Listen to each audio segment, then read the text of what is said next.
우리 인사를 나누겠습니다. 예수 그리스도의 평화가 여러분과 함께 하시기를 바랍니다. 옆을 향해서요. 예수 그리스도의 평화가 장로님과 집사님과 함께 하시기를 바랍니다. 이제 우리 같이 마음을 모시고 기도하심으로 하나님 앞에 예배합니다. 다 함께 기도합니다.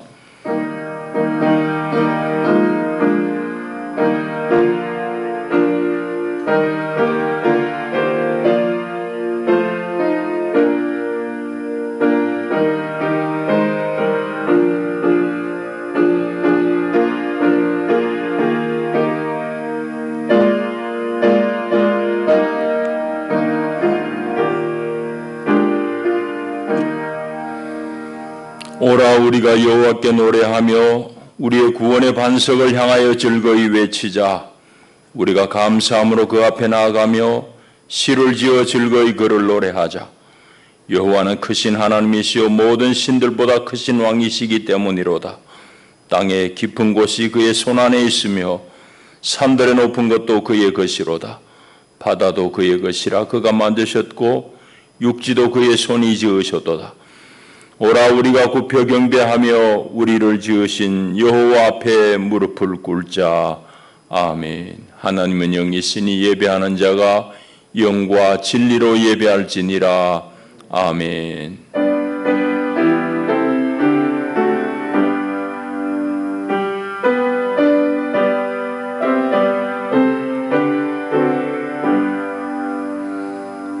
걸어가시며 자비가 한이 없으신 우리 아버지 하나님, 오늘도 저희들 바쁜 일상 가운데서 건져내시고 주의 거룩한 성산에 우리를 이끄시며 만왕의 왕이신 우리 주를 배울 수 있는 큰 은혜를 주시니 감사합니다.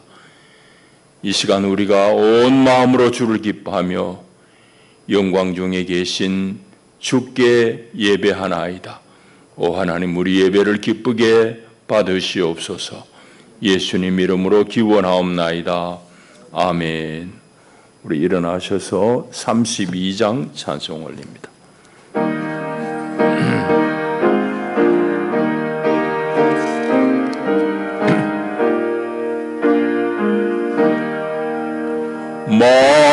만유의 주제 존귀하신 예수 사람이 되신 하나님 나 사모하여 영원히 섬길 내 영광 되신 주로다. 화려한 동산 무성한 여수목 다 아름답고 묘하나 순전한 예수 더 아름다워 봄 같은 기쁨 주시네. 광명한 해와 명랑한 저 달빛 수많은 별들 빛나나 주 예수 빛은 더 찬란하여 참 비교할 수 없도다. 아멘. 우리 함께 사도신경으로 신앙을 고백합니다. 나는 전능하신 아버지 하나님 천지의 창조주를 믿습니다. 나는 그의 유일하신 아들 우리 주 예수 그리스도를 믿습니다. 그는 성령으로 잉태되어 동정녀 마리아에게 신하시고 본디오 빌라도에게 고난을 받아 십자가에 못 박혀 죽으시고 장사된 지 사흘 만에 죽은 자 가운데서 다시 살아나셨으며 하늘에 오르시어 전능하신 아버지 하나님 우편한 자 계시다가 거기로부터 살아있는 자와 죽은 자를 심판하러 오십니다.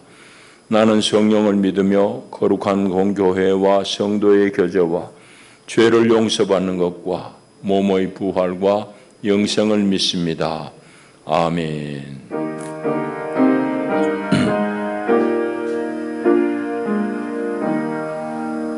박남순 권사님 기도하시겠습니다.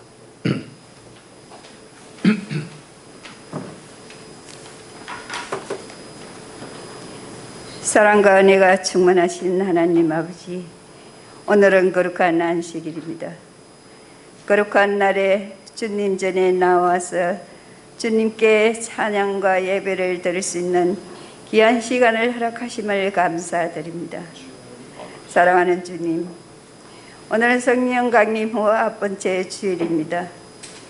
우리를 죄에서 구원하시기 위하여 십자가에 죽으시고 부활하셔서 저희에게 말씀하시기를 오직 성령으로 너희에게 임하시면 너희가 권능을 받고 예루살렘과 온 유대와 사마리아 땅끝까지 이르러 내 증인이 되리라 말씀하셨습니다. 그러나 저희는 교회 안에서는 거룩한 모습으로 예배하며 항상 주님만을 의지하며 살겠다고 다짐하지만 교회 밖에서는 주님과의 약속을 까맣게 잊어버리고 우리의 본성과 욕망을 따라 살고 있습니다. 이렇게 교회와 사회를 구별해 생활하는 우리의 이중적 모습을 이 시간 주님 앞에 회개하오니 주여 용서하여 주시옵소서. 우리가 있는 곳은 어느 곳이나 주님이 항상 함께 하신다는 것을 기억하지 못한 것을 용서하여 주옵소서. 하나님을 믿는다고 하면서 믿음을 가진 자로 생활하지 못하고 늘 살고 있습니다. 우리의 말과 행동이 주를 영화롭게 하지 못했고 이웃의 마음에 상처와 고통을 주기도 하였습니다. 마음은 원이로 돼 육신이 약하여 늘 넘어지는 저희를 붙들어 주시옵소서. 또다시 코로나가 확산되고 있으나 이제는 사람들이 두려움을 가지지 않는 것 같습니다. 더위 또한 막바지에 이르러 지구를 뜨겁게 달고 모든 사람들이 힘들어하고 있습니다. 그러나 시간이 지나면 더위는 물러갈 것이고 코로나도 언젠가는 끝나겠지만 우리의 믿음은 힘들고 어려운 시기일수록 더욱 굳건하게 하여 주시옵소서. 또한 이 시간 여러 가지 사정으로 주님 앞에 나오지 못한 주의 자녀들도 있습니다. 그들이 어디서 무엇을 하든지 항상 주님만을 의지하며 주님만을 생각하게 하시고 함께 은혜 받는 성도들이 되게 하여 주시옵소서. 저희 교회가 인간의 생각과 인간의 욕심이 아닌 주님이 원하시고 바라시는 아름다운 교회가 되게 하여 주시옵소서. 깨어있는 성도들이 되게 하셔서 주님의 음성을 구별하게 하시고 서로 화합하여 분열의 영을 깨어지게 도와주시옵소서. 또한 육신이 연약한 주의 자녀들에게 건강함을 주시고 그리하여 주님이 주신 사명을 잘 감당할 수 있도록 회복시켜 주시옵소서. 이 시간 단위에 세우신 목사님을 통하여 풍성한 영의 생수를 내려 주시옵소서. 갈급한 저희의 심령에 은혜의 담비로 흠뻑 적시어 메말라가는 저희 마음에 성령의 은혜로 충만하게 하옵소서. 주시는 말씀으로 새로운 한 주를 살아가는데 삶의 밑거름이 되게 하여 주시옵소서. 저희들을 불쌍히 여기시고 저희들의 길을 인도하여 주시옵소서. 우리를 죄에서 구원하신 우리 주 예수님의 이름으로 기도드립니다. 아멘.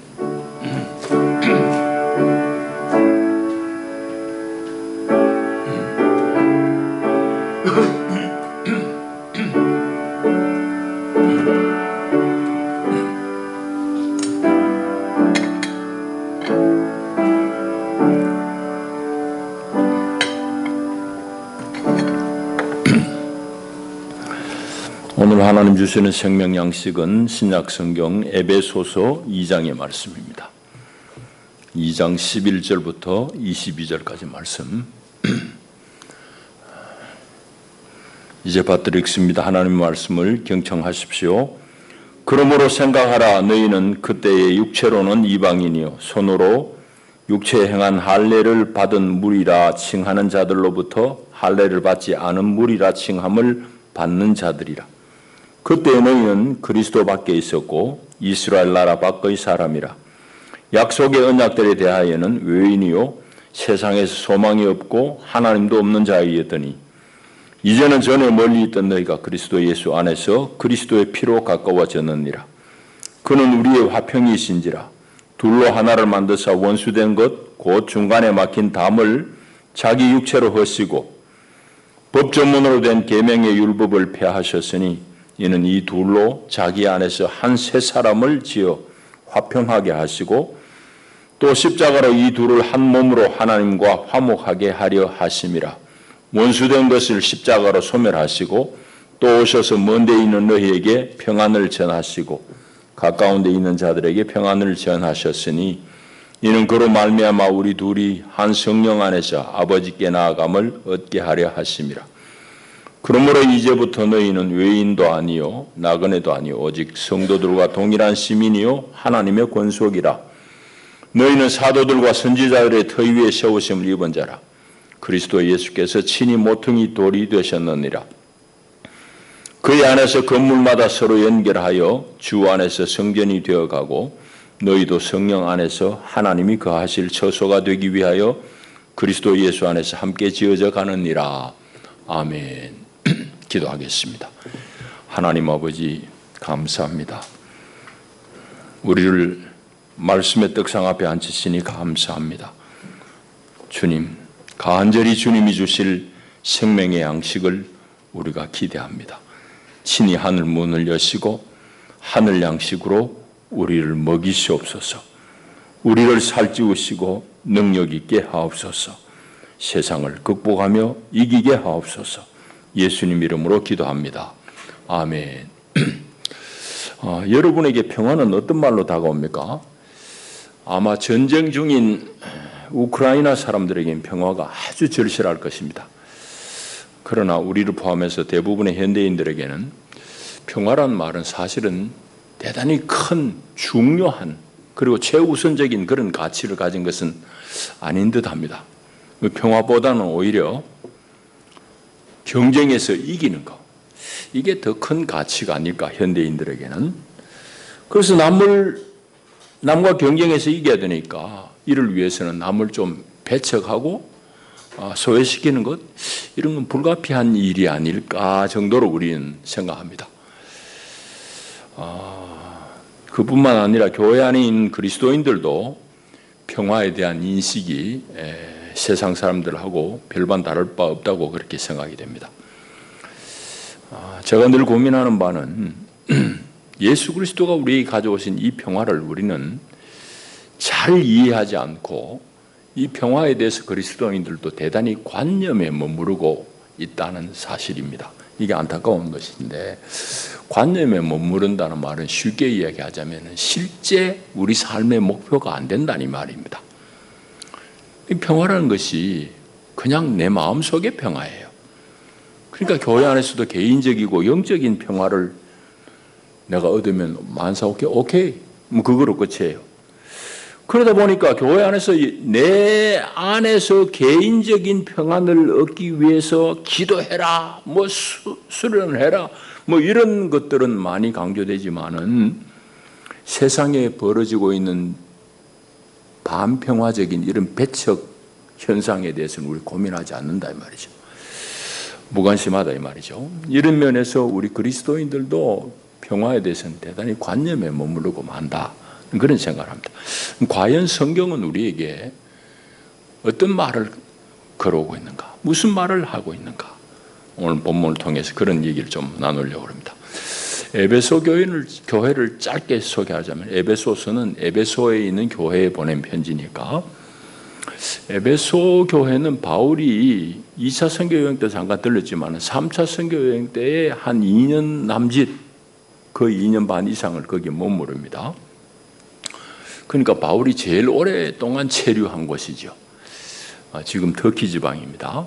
거기 에베소라는 도시, 큰 도시에서 2년 반 남짓 있었는데, 처음에는 물론 바울이 어디 가든지 회당에서 이제 강론하니까 회당에서 가르쳤는데 유대인들하고 마찰이 일어납니다. 그래가지고 이제 회당에서 강론하는 걸 포기하고 두란노 서원이란 것을 이제 빌립니다. 임대합니다. 요즘 우리말로 하면은. 그래서 두란노 서원을 중심으로 한 2년 남짓 동안 복음의 말씀을 전해요.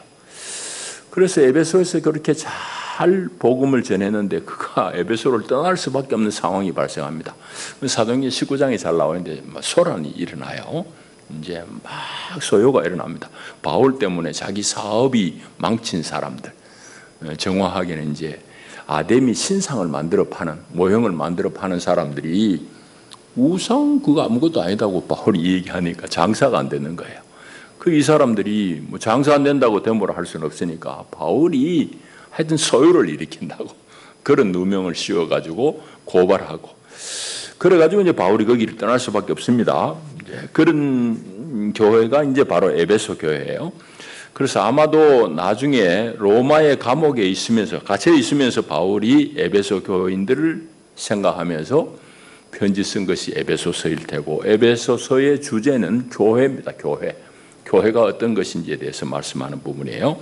오늘 우리 읽은 본문은 교회란 것은 사람인데, 이방인, 그러니까 유대인 입장에서 보면 유대인이 아닌 이방인하고 유대인들로 구성되어져 있는 교회, 하나님의 교회에 대해서 진술하고 있는 본문입니다. 그게 이제 우리가 읽은 본문이고, 본문 조금 더 좀 자세히 좀 살펴봐야 되겠는데, 11절부터의 말씀은 우리 이방인들에 대한 그런 말씀이에요. 14절까지, 13절까지는. 그건 어려운 말씀은 없습니다.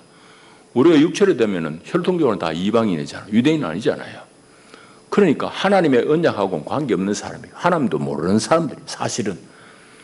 그러니까 세상에서는 우리는 하나님 없이 그냥 열심히 돈 벌어가지고 잘 살고 뭐 잘 먹고 뭐 그런 정도로만 생각합니다. 여기서 땅에 사는 게 다인 줄 알았어요. 그게 이제 우리 본래 이방인들입니다. 그건 어려운 내용은 없어요. 자, 14절부터 내용이 이제 조금 우리 살펴봐야 될 내용입니다. 생각해 봐야 됩니다. 14절 보시면은 그는 예수입니다.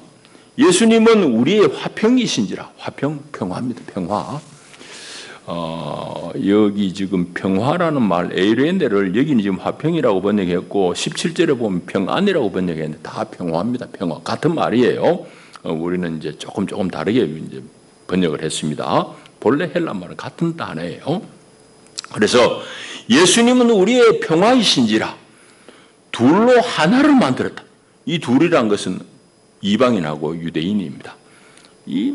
유대인들이 아주 멸시했던 이방인들 또 유대인들 이 둘을 하나로 만드셔서 원수된 것, 그 중간에 막힌 담을 자기 육체로 허시고 법조문으로 된 계명의 율법을 폐하셨으니 이는 이 둘로 이방인 유대인들로 이 둘로 자기 안에서 한 새 사람을 지어 평화롭게 하시고 평화하게 하시고 이 말입니다.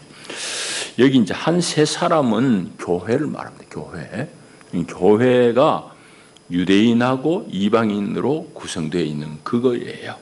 이 둘이 원수였는데 원수된 것을 예수님이 육체로 흘어버렸다 이 말입니다.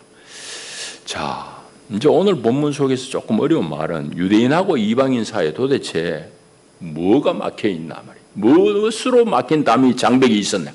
베를린 장벽이 무너지고 통일이 됐잖아요. 예수님은 이방인하고 유대 사이에 있는 견고한 담을 허신 거예요. 그 담이 뭔지 하면은 여기 15절에 나옵니다. 계명의 율법이에요. 계명의 율법. 그 유대인들은 율법을 막 금과 옥조같이 중하게 해요. 또 유대인들이 중하게 여기는 율법 중에서 핵심이 내가 율법의 언약의 사람이라는 증거인 할례, 이걸 엄청나게 중요하게 여깁니다. 그래서 유대인으로서 예수 믿는 사람들은 이방 사람들에게도 당신들 예수 믿는 거 너무너무 잘했는데 율법 지켜야 된다, 할례 받아야 된다, 자꾸 그래 주장합니다. 반면에 기독교인들은 그건 다 지나간 얘기고 옛날 얘기지. 이제 복음 안에서 그런 얘기할 필요 없다. 그렇게 주장합니다. 그러니까 자꾸 마찰이 생기죠. 그 마찰을 해결한 것이 사도행전 15장에 보면 예루살렘 공의회입니다. 거기서는 아주 최소한의 그런 율법 외에는 다 자유하도록 그렇게 이제 결정을 했습니다. 그래서 예루살렘 공의회에서 양 집단 간의 이 갈등을 조정은 해줬지만은 쉽게 그게 마음으로 해결되지는 않습니다. 왜? 유대인들은 날 때부터 율법과 할례, 절기 지키는 거 철저하게 해야 된다고 다 배워왔기 때문입니다. 그들에게는 신앙의 근본이 율법 지키는 거예요. 신앙의 근본 할례예요. 할례 안 받는 사람은 자기들은 다르다는 거예요. 이 귀에 못이 박히도록 어릴 때부터 들었으니까 이 예수 믿는다고 하루아침에 그게 해소되는 게 아닙니다. 그러니까 유대인들하고 이방인들하고 자꾸 이제 마찰이 나요. 근데 예수님이 사실 우리에게 주신 길은, 내신 길은 뭔가 하면 율법으로 얻는 의, 하나 사람이 안 된다는 거예요. 율법으로는 죄를 알 뿐이다. 그 얘기 이제 오늘 길게 할 시간 없습니다. 그래서 예수님이 내신 것은 율법 외에 다른 구원의 길을 내셨는데 그건 뭔가 하면은 예수 그리스도를 통한 하나님의 은총의 길이에요. 그래서 그 하나님의 은총을 믿는 믿음 안에서 하나님 앞에 의롭다고 인정받아지는 그 의의 길을 주님이 내셨단 말이죠. 그건 믿는 사람이 구원한다 이 말입니다. 자, 그렇기 때문에 이제 계명의 율법은 다 파기가 되고 이방인이든지 유대인이든지 간에 한 가지로 믿음 안에서 구원을 얻는다. 그래서 이 둘이 하나가 됐다 이 말입니다. 자, 이해되죠? 자, 그 다음에 이제 우리가 또 살펴볼 것은 16절입니다. 이제 예수님의 이 육체의 죽음으로 말미암아서 이방인과 유대인 사이에 가로막힌 담이 허물어졌는데 두 번째 또 장벽이 하나 있습니다. 그건 뭔가 하면은 인간과 하나님 사이의 장벽입니다. 원수된 거예요, 본래. 왜? 하나님 다 거에 계시니 뭐 방법이 있겠습니까? 자식이 부모를 인정 안 하고 원수를 쥐고 살겠다고 그러는데 어떻게 하겠어요? 길이 없잖아요. 그거와 똑같은 거예요. 그런데 이것도 주님이 해결하셨는데 그건 십자가로 해결하셨습니다. 그게 이제 16절이에요. 또 십자가로 이 둘을 한 몸으로 하나님과 화목하게 하려 하심이라. 이 둘은 위에 나오는 유대인, 이방인인지 말입니다. 그래서 이 둘이 한 몸으로 하나님과 화목하게 하려 하심이라. 원수된 것을 십자가로 소멸하셨다. 본래 우린 다 하나님과 원수된 삶을 살았는데 그래서 원수가 될 수밖에 없는, 우리가 하나님을 인정하지 않고 하나님은 거기 계시니 원수로 살았는데 십자가로 이 일이 다 화해하게 되었다. 화목하게 되었다 말입니다. 17절의 말씀은 이제 그 말씀이에요. 그래서 인간의 이 죄의 문제, 하나님과 원수지고 살던 이 죄의 문제를 십자가로 해결하셨다는 그런 말씀입니다. 16절의 내용은.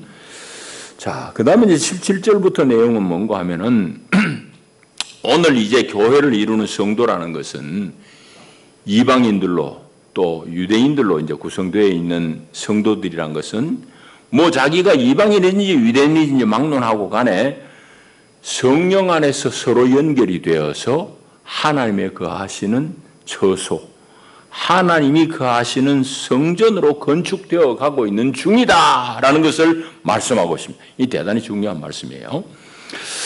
자, 그래서 20절에 보면은 너희는, 여기 에베소 교인들을 말하죠. 이방 사람들이 하고 너희는 사도들과 선지자들의 터 위에 세우심을 입은 자라. 그리스도 예수께서 친히 모퉁이 돌이 되셨느니라. 예수님이 이제 주춧돌이 되시고 그 예수님 안에서 21절 건물마다 서로 연결하여 주 안에서 성전이 되어 가고, 건물 성전이 아닙니다. 이제 인격 성전을 얘기하는 거예요. 사람 성전을 얘기하는 겁니다. 오늘 이것을 아는 건 대단히 중요합니다. 그래서 너희도 오늘 우리를 포함해서 너희도 성령 안에서 하나님이 거하실 처소가 되기 위하여 그리스도 예수 안에서 함께 지어져 가느니라. 완성이 아닙니다. 이 완성된 교회를 향해서 우리가 꾸준하게 지금 나아가는 거예요. 성령 안에서 어떻게 하나님의 거하실 처소.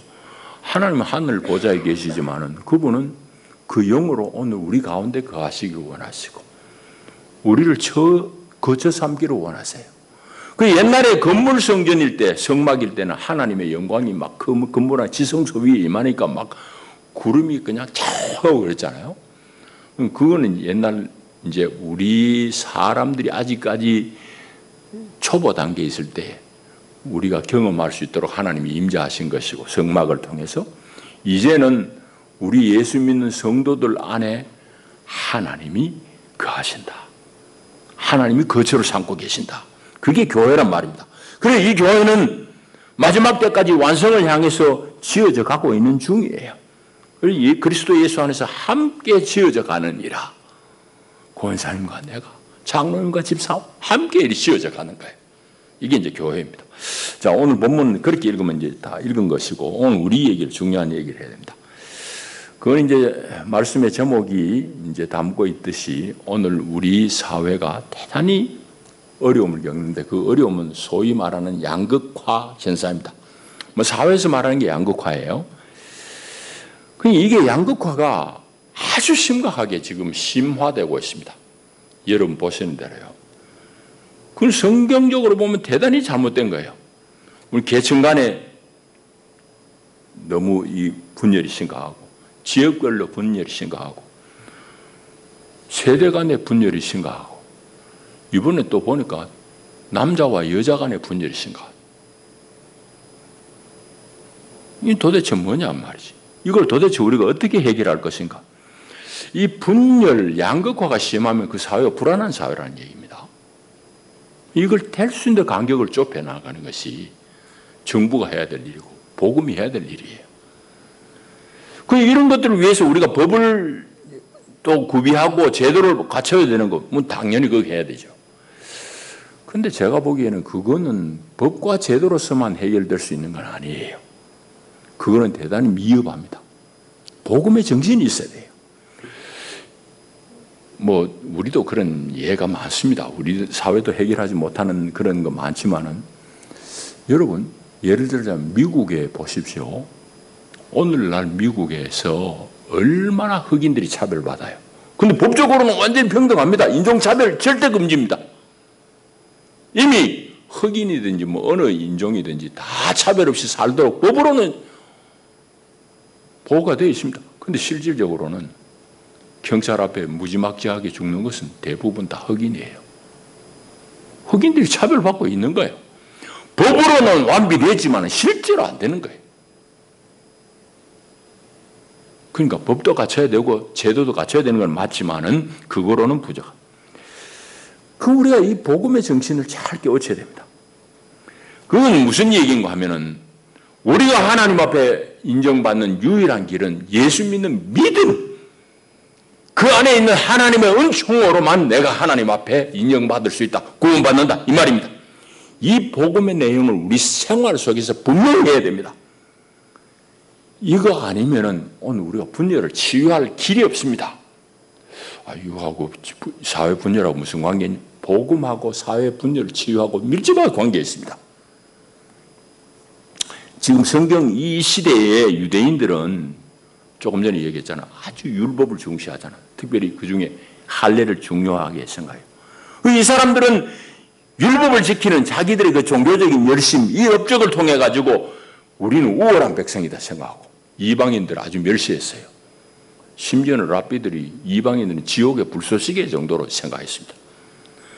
그러니까 이 유대인들은 자기들의 율법적인 성취로 말미암아서 우월감을 가지고 이방인들을 멸시하고 소외시켰습니다. 이방인들 자기보다 못한 백성들이라고 소외시킨 결정적인 이유가 율법적인 우월감 때문입니다. 자, 이 부분을 우리가 잘 집중해 봐야 됩니다. 그 당시에 유대인과 이방인 사이의 갈등 결국 그것 때문인데 그 심리 현상은 그 사회 현상은 그때만 해당되느냐? 지금도 해당이 됩니다. 유대인뿐만 아니라 오늘 우리 사회에도 동일한 이치가 적용이 되는 거예요. 여러분도 보십시오. 율법의 말씀은 다 선한 거예요. 좋은 거예요. 율법을 어긴 죄는 나쁜 거잖아요. 그런데 왜 율법이 평화를 막는 장벽이 된다고 말씀하느냐? 성경이 엉터리 아니야? 이상하게 생각할 수도 있습니다. 아니에요. 근데 우리가 깊이 생각해 보면은 율법을 잘 지키는 사람이든지 혹은 율법을 어기는 사람이든지 간에 중심에 자기 자신을 놓고 산다는 점에 있어서는 동일합니다. 똑같습니다. 이 말이 무슨 말인지 잘 이해 안 되면 제가 더 쉬운 말씀을 드릴게요. 자, 어떤 학급에 학생이 둘이 있다 치십시다. 뭐 여럿이지만 딱 분류하자면 둘이 있어요. 근데 한 놈은 공부도 잘하고 선생님 말씀도 잘 듣고 소위 말하는 모범생이에요. 한 놈은 삐딱해. 뭐 공부는 싫고 나가서 뛰어놀고 막 말씀 꾸르기. 자, 이 두 학생이 있다 칩시다. 그럼 여러분 두 학생 중에 누구가 여러분 자녀가 되기를 원해요? 다 공부 잘하고 모범생 좋아하지. 내 새끼가 그래 됐으면 좋겠지. 다 그렇게 생각하잖아요. 말씀 고르기를 천시한다고. 때로는 그게 더 나아가지고 증오하기까지 해요. 자, 그런데 사실은 모범생이든지 말썽꾸러기든지 근본에 있어서는 같은 면이 있습니다. 뭐 어떤 면에 같으냐, 동일한 같은 점이 어떤 지점이 같으냐 하면은 모범생은 이성서 시대 유대인들 같이 자기는 선생님 말씀 잘 지키고 아주 하라는 대로 고지고대로 잘해요. 모범생이라는 우월감이 있습니다. 그리고 주 옆에 말 안 듣는 농땡이 무시하는 마음이, 배척시키는 마음이 자기 속에 있어요. 들겠죠? 자, 그러면 또 거꾸로 이 말 안 듣는 농땡이는 어떤 생각을 하겠습니까? 나는 왜 자꾸 선생님 말 안 듣고 말이지 내 마음대로 살고 싶어. 내 싫어. 나도 내가 미워. 뭐 이런 쪽으로 나갑니다. 소위 말해서 자기를 학대하는 거지. 자기를 사랑할 줄 모르고. 그리고 또 그 학생은 열등감에 빠지기 쉽습니다.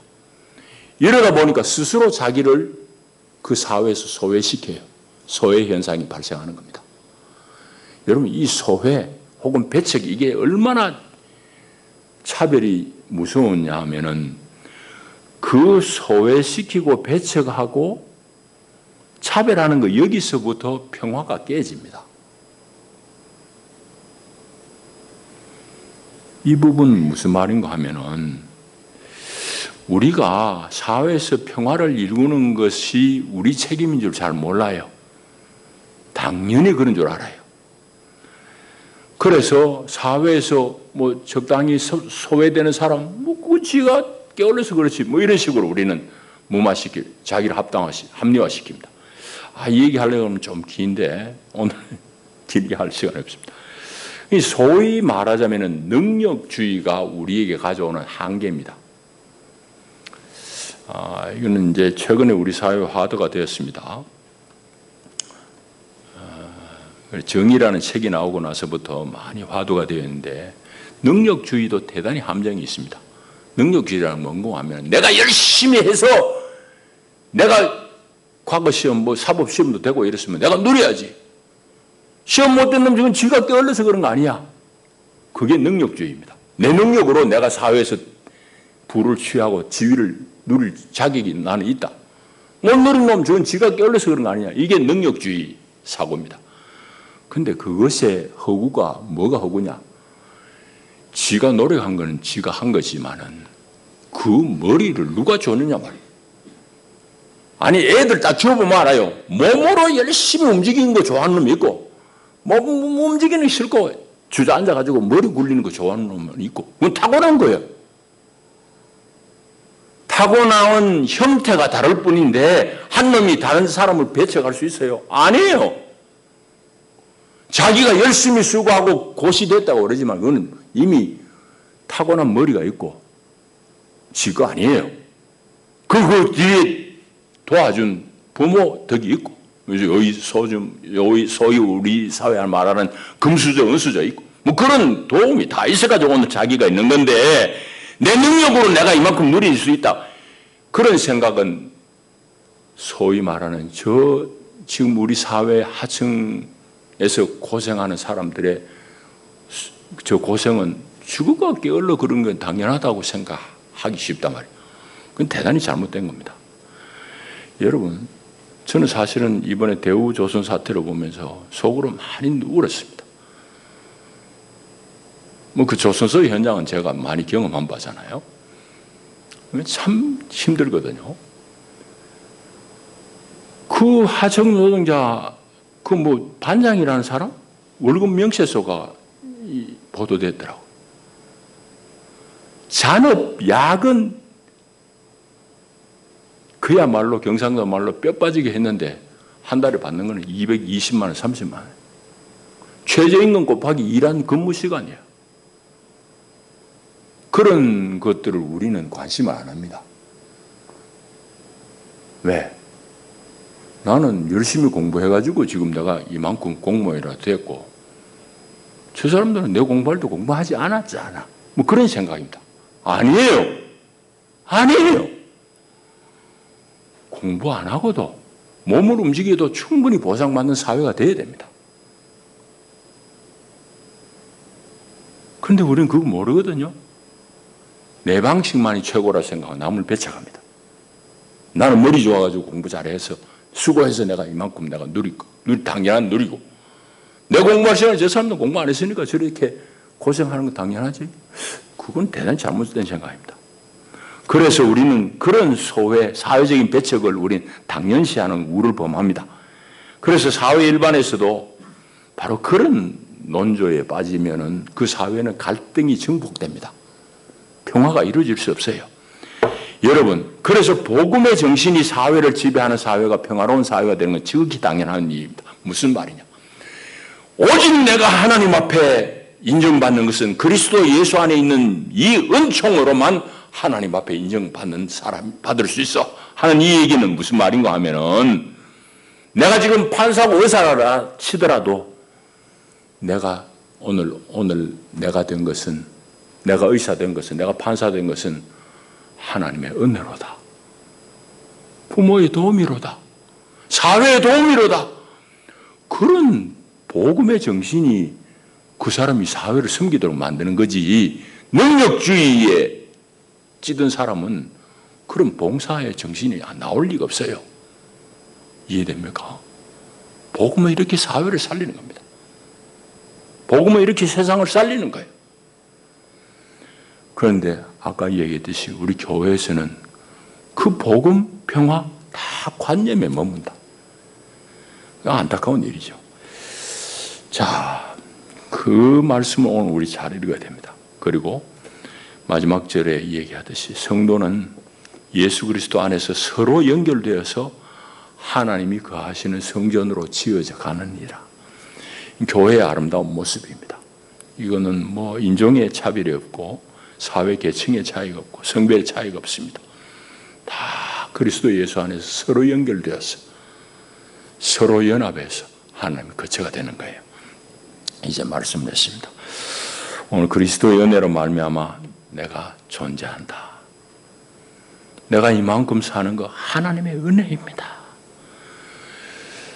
하나님의 은총만이 나를 붙드십니다 하는 그런 고백, 이 교회 안에서만 아니라 세상을 보는 안목도 그렇게 봐야 되고, 남을 대할 때도 그렇게 대해야 되고, 그렇게 은혜에 감사하는 사람만이 참된 교회를 이룰 수 있고 세상의 평화를 일궈낼 수 있습니다.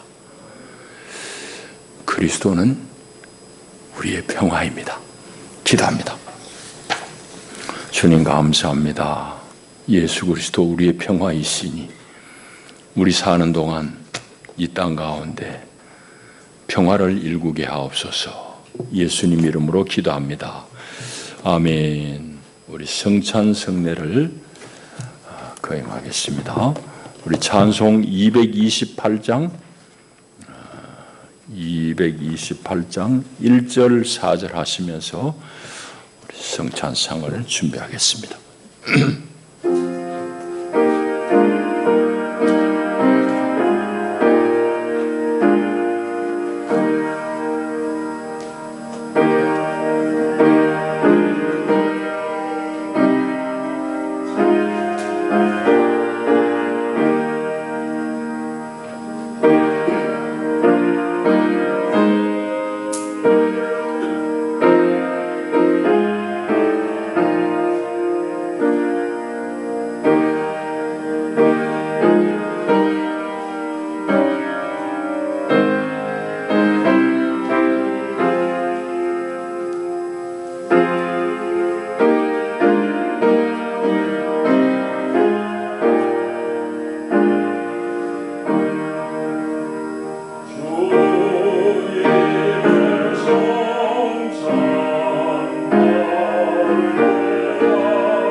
하늘의 기쁨 미리 맛보고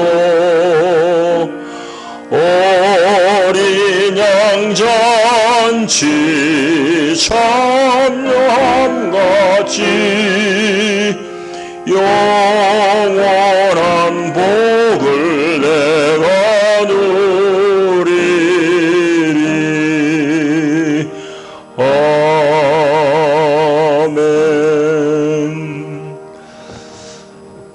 우리 이 떡과 잔 위에 성령이 임재하시기를 같이 기도하겠습니다. 우리 위하여 살을 찢기시고 피를 다 흘려주신 주님, 오늘 우리가 정결하지 못한 마음과 육신을 가지고 이 자리에 나옵니다. 이제 주님의 몸과 피에 참여하는 귀한 성례전 앞에 우리가 서 있나이다. 이 자리에 임재하셔서 우리의 입과 육체의 모든 기능에서 주님의 몸과 피를 깊이 경험하는 소중한 순간으로 만들어 주옵소서. 그리하여 주를 뵙는 기쁨이 가득하게 하옵시고 온전히 성령의 특별하신 임재 안에서 이 귀한 성례전이 이루어지게 하옵소서. 우리 위하여 살을 찢기시고 피를 흘리신 주 예수 그리스도의 이름으로 기도하옵나이다. 아멘. 주 예수께서 잡히시던 날 밤이었습니다. 주님은 떡을 떼시고 제자들에게 나누시며 말씀하십니다. 이 떡은 너희를 위하여 찢기는 바 내 몸이다. 받으라 먹으라 하셨습니다. 우리는 주님의 말씀을 쫓아서 이 떡에 참여하겠습니다.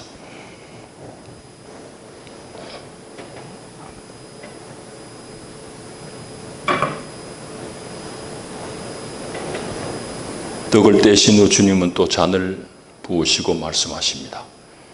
이 잔은 너희를 위하여 흘리는 바 새 언약의 피다. 받으라 마시라 하셨습니다. 주 예수의 명을 쫓아서 우리는 이 한 잔에 참여하겠습니다.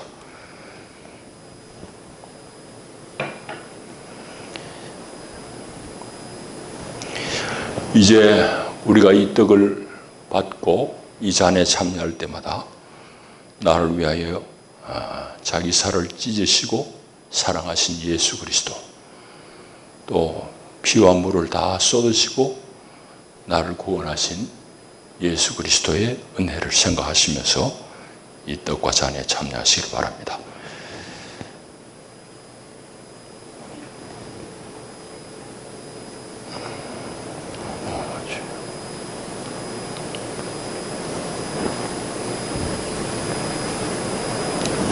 장님 나오시죠. 주님의 몸입니다.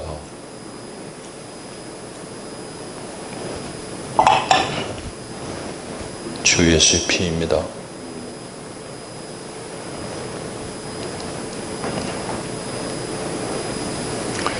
한 분씩 앞으로 나오셔서 떡을 받으시고 이 잔에 적시셔서 드시겠습니다.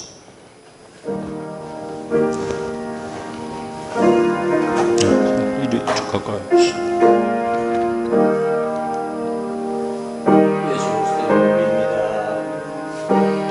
주 예수의 피입니다. 주 예수의 피입니다.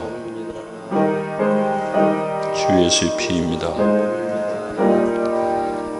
주 예수의 피입니다. 주 예수의 피입니다. 주 예수의 피입니다. 주 예수의 피입니다. 주 예수의 피입니다.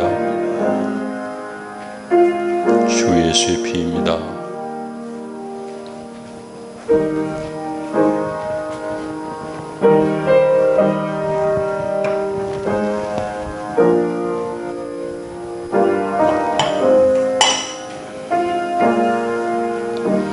기도하시겠습니다.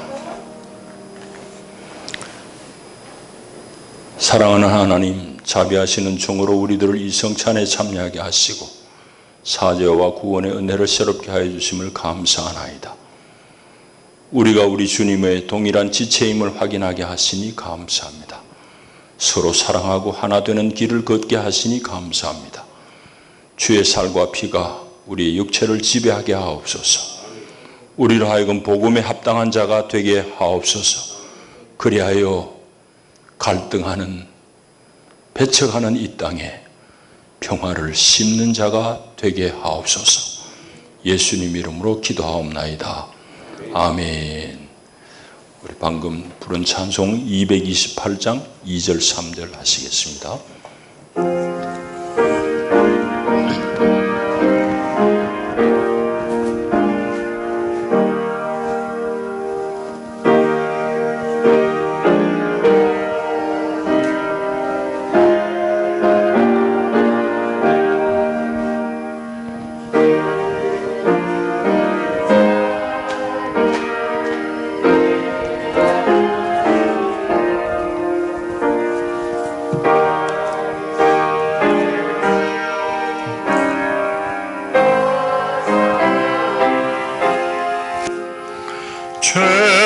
최사함 받아 내 맘 새롭다. 주 예수밖에 도움 없어서 주님의 팔에 의지합니다. 주 권능으로 힘이 솟아서 주 안에 내가 만족합니다.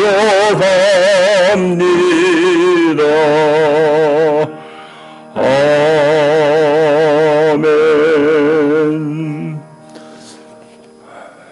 우리 144장 찬송하시며 예물 봉헌하겠습니다.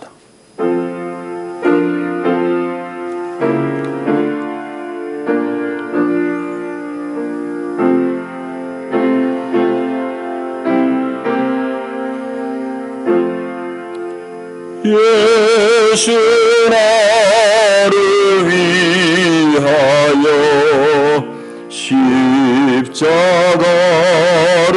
질 때 세상 죄를 지시고 고쳐 당하셨네. 예수님 나의 죄 위하여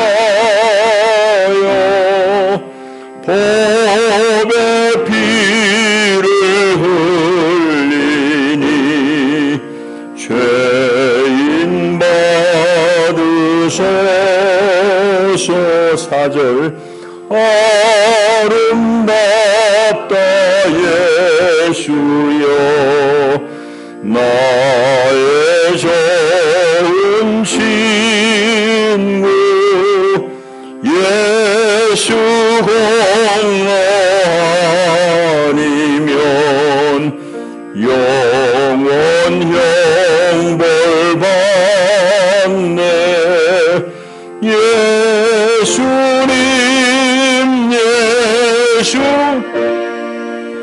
나의 죄 위하여 법의 피를 흘리니 죄인 받으소서.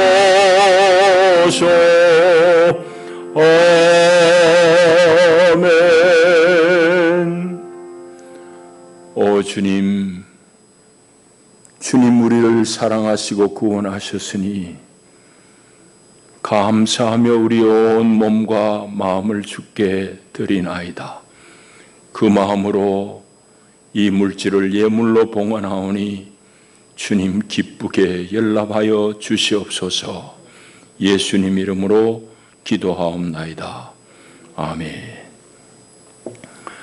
교회 소식 주보를 봐주시기를 바랍니다. 오늘 오후 4시에 이번 그 연주회가 있는데 거창교회 주남선 기념관에서 성악가들을 중심으로 연주회가 있습니다. 여러분들이 시간 되시면 많이 가시고, 우리 교회에 여러 차례 오셨던 최득규 집사, 바리톤, 그 부인 소은경, 소프라노 두 분도 와요. 그래서 가셔서 음악도 감상하시고 또 격려도 해주시기를 바랍니다. 이제 무더위가 막바지에 이르렀는데 건강 유념하시고, 한낮에는 좀 활동을 안 하시고 좀 그늘에 계시는 게 좋겠습니다. 물을 자주 마셔주시고요. 되게 더운 분들은 우리 교인들은 크게 열악한 집은 아직 없는 것 같은데 교회 오셔서 주무셔도 좋겠습니다. 이제 우리 다 일어나셔서 인사를 나누겠습니다. 잘 오셨습니다. 반갑습니다.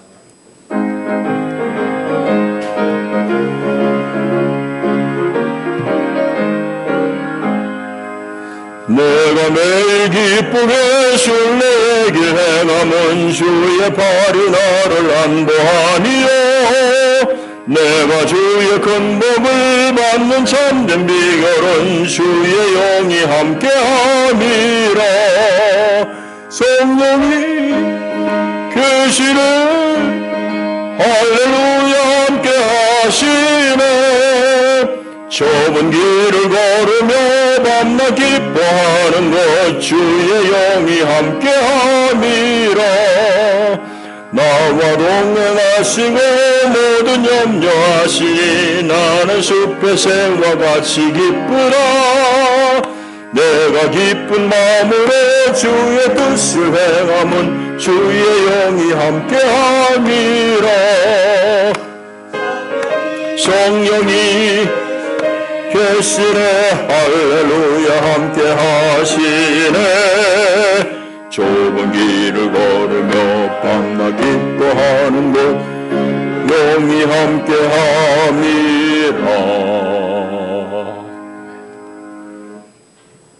주 예수의 은혜와 하나님 우리 아빠의 다함이 없으신 사랑과 보혜사 성령의 위로하시고 격려하시는 교통의 은혜가 예수 그리스도 안에 얻은 평화, 예수 그리스도 안에서 우리에 주어진 하나님과의 화목을 늘 감사하며 배척과 갈등과 차별이 난무한 이 땅 가운데 하나님의 평화를 심기로 결단하는 하나님의 거룩한 사람들을 위해 저들의 경영하는 일과 가정 가운데 이제와 영원히 함께 하시기를 축원하옵나이다. 아멘. 아멘.